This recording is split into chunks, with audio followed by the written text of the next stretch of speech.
kembali lagi bersama saya Mita Dwi Wijanti. Dalam video kali ini saya akan menjelaskan mengenai teori kepribadian oleh Gordon Allport. Gimana sih teorinya? Yuk kita simak penjelasannya. Gordon Allport lahir di Indiana pada 11 November 1897 dan meninggal pada 9 Oktober 1967. Allport mendefinisikan kepribadian sebagai organisasi dinamis dari sistem psikofisik suatu individu yang menentukan karakteristik dari perilaku dan pikirannya. Allport tidak percaya bahwa orang-orang yang matang dan sehat dikontrol dan dikuasai oleh kekuatan-kekuatan tak sadar yang tidak dapat dilihat dan dipengaruhi. Dalam teorinya, Allport menganggap positif terhadap individu. Teori tersebut membantu individu untuk melihat diri sendiri sebagai makhluk yang baik dan penuh harapan. Allport tidak setuju dengan teori psikoanalisis.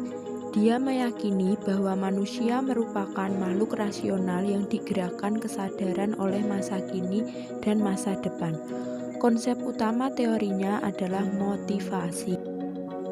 Allport membagi individu menjadi 3 bagian. Pertama, individu yang mempunyai pandangan positif dan harapan. Allport menyatakan bahwa setiap individu itu lebih berpikir positif dan memiliki harapan dalam hidup. Masa lalu yang buruk tidak akan mempengaruhi masa depan seseorang.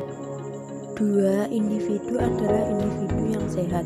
Menurut Allport, pikiran seseorang yang sekarang bukanlah gambaran dari masa lalu.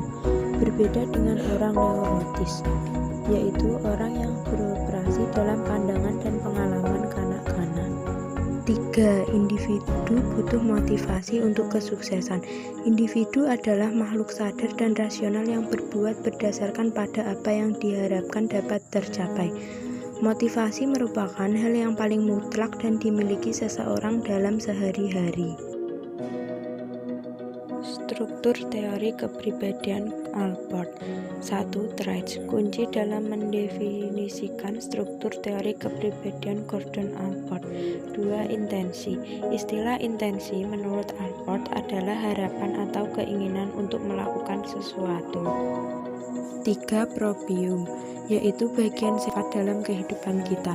Proprium merupakan semua aspek yang menimbulkan kehidupan emosional menjadi berbeda dengan orang lain, namun pada sisi lain menciptakan kesatuan sikap, persepsi, tujuan hidup seseorang.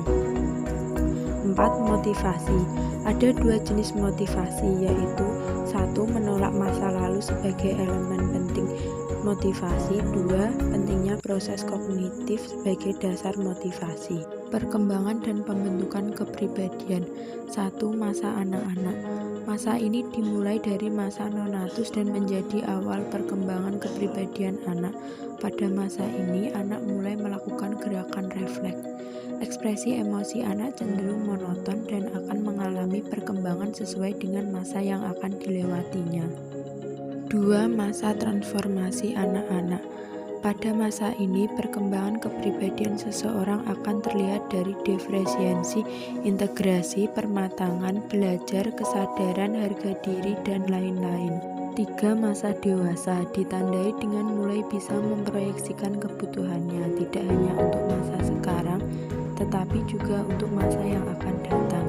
Selanjutnya, mulai mengenal apa yang dibutuhkan dan diinginkannya, serta mengerti akan hal-hal yang bisa membuat kesenangan dalam dirinya, dan mengerti arti dari tujuan hidupnya. Bagi Allport, pribadi yang sehat dan matang adalah orang yang terus-menerus dalam kondisi berubah, sedangkan pribadi yang tidak sehat adalah mereka yang perkembangannya terhenti. Nah, itu tadi merupakan penjelasan dari teori kepribadian oleh Gordon Allport. Sekian dan terima kasih. Sampai jumpa di video selanjutnya.